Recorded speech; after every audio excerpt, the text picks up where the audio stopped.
So I think if you look across the software industry and you look at the types of organisations, for me there's two distinct styles of organisations. There are product-led organisations, and the quintessential example of that would be Steve Jobs at Apple, when, in those days.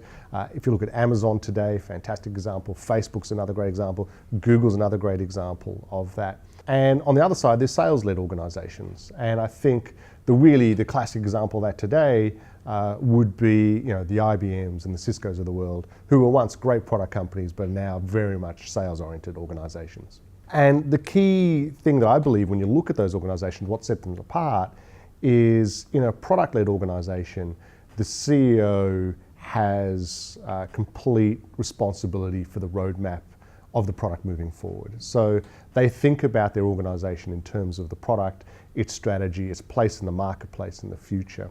And that's what their focus is. And they build the resources and the priorities that sit behind that to make that happen and to push the organisation forward.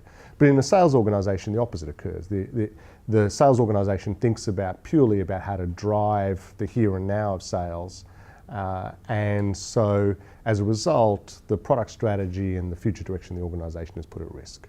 And when you think about that, what it really means is that product organisations are far more resilient and sustainable across time horizons, across events and changes in the marketplace. Whereas a sales organisation could be very successful here and now, but as the market shifts and those horizons change, they're very much at risk and they don't have that resilience to last a long time.